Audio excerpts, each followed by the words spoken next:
আমরা এই মুহূর্তে দাঁড়িয়ে রয়েছি কলকাতা পুরসভার 24 নম্বর ওয়ার্ডে। এই ওয়ার্ড পড়ে 4 নম্বর বোরোর মধ্যে, শ্যামপুকুর বিধানসভা কেন্দ্রের মধ্যে।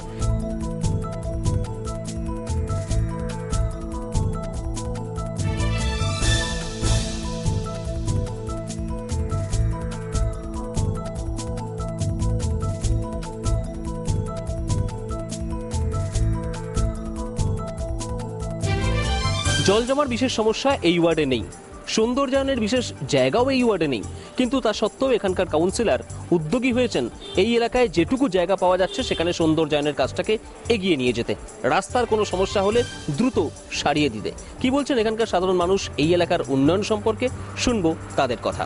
আমার সমস্যা কিছুই নেই, এখন এখানে সবই ভালো আছে, দিদি ভালো কাজ করছে, কিছু অসুবিধা হলে দিদির কাছে যাই। দুবার তিনবার পরিষ্কার হয় সারাদিনে, সকালবেলা আসে মেথর, তারপর আমাদের যারা 100 দিনের কাজ করে তারা খুব ভালো কাজ করছে। আর ওরা বারবার আমাদের এদিকে কোথায় কি হচ্ছে না হচ্ছে, লাইট নিভে গেছে কি না, তারপরে মানে বৌদি আমাদের এখানকার খুব ভালো কাউন্সিলর। এইদিকে রাস্তা ঠিকই আছে, আমাদের কোনো রাস্তা খারাপ নেই। এখানে রাস্তা যা ভাঙা থাকলে সেটা রিপেয়ারিং করে দেওয়া। রাস্তার ধারে ধারে আমাদের যে বড় যে স্টোনগুলো হয় সেই স্টোনগুলো দিয়ে ফুটটাকে উঁচু করে রাস্তাটাকে হালকা লেভেলে করে যাতে জলটা না জমে সেই ব্যবস্থাভাবে করা হয়েছে। গাছ মোটামুটি আমাদের এই যে স্টোনে আপনি দেখতে পাচ্ছেন এখানে স্টোন দিয়ে সাজানো রয়েছে। सिचुएशन है कि 4 हिस्सा में एक हिस्सा 3 हिस्सा बन गया है। एक हिस्सा और डेली आती हैं लोरा शाह हमारे काउंसलर, और बारिश के चलते ये रास्ता अभी अवरुद्ध है। अभी 1-2 दिन बारिश बंद होगा, उसके बाद ये भी बनेगा। না এখানকার রাস্তাটা পুরো অসুবিধা ছিল, এই যে পাকাটা হয়ে গেছে, সুন্দর হয়েছে, কোনো অসুবিধা হয়নি, অসাধারণ হয়েছে। আগে তো অসুবিধা ছিল, জায়গাটা ছোট ছিল, এখন রাস্তাটা অনেক বড় হয়েছে, গাড়ি যাতায়াতের জন্য কোনো অসুবিধা নেই। আমরা কথা বললাম এই ওয়ার্ডের সাধারণ মানুষের সঙ্গে। সাধারণ মানুষের বক্তব্য, তাদের যা সমস্যা হয় সেই সমস্যা সমাধানের সব রকম চেষ্টা করেন এই ওয়ার্ডের কাউন্সিলর।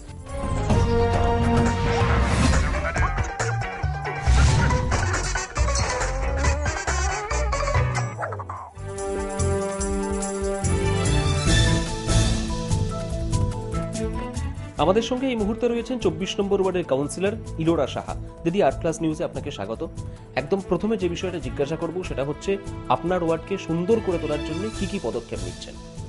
আমার ওয়ার্ডকে সুন্দর করে তোলার জন্য সর্বতোভাবে প্রথম থেকেই চেষ্টা করছি। প্রথম যেটা সমস্যা ছিল জঞ্জাল সাফাই অভিযানে অনেকটাই আমরা এগিয়ে এসেছি, দিনে 3 বার করে জঞ্জাল সাফাই হচ্ছে পুরো ওয়ার্ড। আপনাদের জানানোর জন্য একটা তথ্য দিই যে আমার ওয়ার্ড কিন্তু 2010 সাল থেকে ম্যালেরিয়া ফ্রি ওয়ার্ড, 24 নম্বর ওয়ার্ড। তা এই রেকর্ডটা আমরা ধরে রাখতে পেরেছি এখনো পর্যন্ত। তো জঞ্জাল সাফাইয়ের সঙ্গে স্বাস্থ্যের একটা নিবিড় যোগাযোগ আছে বলে আমরা মানুষকে এটা অ্যাওয়ার করি যে যত্রতত্র জঞ্জাল ফেলবেন না, ডাস্টবিনে ফেলুন। আরেকটা যেটা মানুষের স্বভাব আছে, যারা ফ্ল্যাট বাড়িতে থাকে ওপর থেকে জঞ্জালটা অনেক সময় ফেলে দেওয়া হয়। আচ্ছা, এই জায়গা থেকে একটা প্রশ্ন, রোড সাইড গার্ডেনের কথা আপনি বললেন, মূলত কোন কোন জায়গাগুলোকে বেছে নিচ্ছেন? হ্যাঁ, রোড সাইড গার্ডেন বলতে আমি কাউন্সিলর হওয়ার পরে একটা বড় রোড সাইড গার্ডেন হয়েছে ফাউন্টেন দিয়ে লাইটিং করে, সেটা হচ্ছে 24/1 নিমতলা ঘাট স্ট্রিট। আমার যেখানে কমিউনিটি বিল্ডিং আছে সেই বিল্ডিংয়ের লাগোয়া নিমতলা ঘাট স্ট্রিটের ওপরে। হ্যাঁ, জায়গার এখানে খুবই অভাব এবং ফুটপাতও খুব অপরিসর, যে চওড়া ফুটপাত আমি সেখানে একটা বড় করে কিছু করতে পারবো তার ইচ্ছা থাকলেও কোনো সুযোগ নেই। তো তারই মধ্যে চেষ্টা করছি, যেমন নিমতলা ঘাট স্ট্রিটে মাদার টেরেসার একটি মূর্তি বসানো হয়েছে, রবীন্দ্র সরণির ওপর কালীকৃষ্ণ টেগোর স্ট্রিট, যেটা উত্তর কলকাতায় আসার প্রধান রাস্তা মূলত হাওড়া ব্রিজ পার করে, এই দুটো রাস্তার উপরে আমি এবছরে প্ল্যান করেছি কিছু road side garden cum fountain cum আপনার কিছু স্ট্যাচু দিয়ে বিউটিফিকেশন করার জন্য। আপনার ওয়ার্ডে বেশ কিছু পুরনো বিল্ডিং রয়েছে, আমরা কয়েকদিন আগেই দেখলাম পুরনো বাড়ি ভেঙে পড়ে দুর্ঘটনা ঘটলো, মারা গেল 2 জন। তো সেক্ষেত্রে এই পুরনো বিল্ডিংগুলো রক্ষণাবেক্ষণ হোক কিংবা সংস্কার করা, এর জন্য কি কি পদক্ষেপ রয়েছে? পুরনো বিল্ডিং বলতে আমার এই এলাকাটা পাথুরিয়াঘাটা অঞ্চলটা হচ্ছে কলকাতার সবচেয়ে পুরনো এলাকা। তাই স্বাভাবিক এখানে প্রচুর পুরনো বাড়ি যেমন আছে, হেরিটেজ বিল্ডিং আছে, ঘোষবাড়ি। আমরা সর্বতোভাবে আমি সহযোগিতা করার জন্য সবসময় হাত বাড়িয়ে আছি। পার্কিং নিয়ে কোনো সমস্যা আপনার এখানে রয়েছে? যেহেতু ঘিঞ্জি বিষয়ের প্রশ্ন আসছে। পার্কিং এখানে একটা সত্যি সমস্যা, কেননা যেহেতু রাস্তাগুলো খুব সরু এবং গাড়ির প্রেশার, ট্রাফিকের প্রেশার খুব বেশি, এখানে পার্কিংয়ের একটা সমস্যা আছে। ভবিষ্যতে হয়তো এই সমস্যাটা থেকে বেরিয়ে আসতে পারবো, এটা নিয়ে চিন্তাভাবনা চলছে। অসংখ্য ধন্যবাদ। আমরা কথা বলছিলাম এই ওয়ার্ডের কাউন্সিলরের সঙ্গে।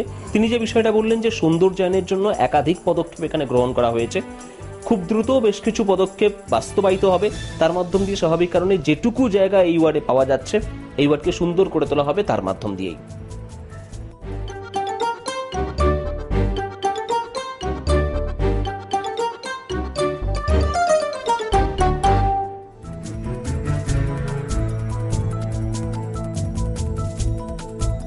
আমাদের সঙ্গে রয়েছেন এই ওয়ার্ডের বিশিষ্ট ব্যবসায়ী এসপি নায়েক। এই ওয়ার্ডের বিউটিফিকেশনের কাজ আপনি কেমন দেখছেন? না, এখানে খুব ভালো, আমাদের যে আছে কাউন্সিলর খুব ভালো কাজ করে, সাফাইটা হয়, রোড কাজ হয়, নালা টালাগুলো সাফ সুতরা হয়।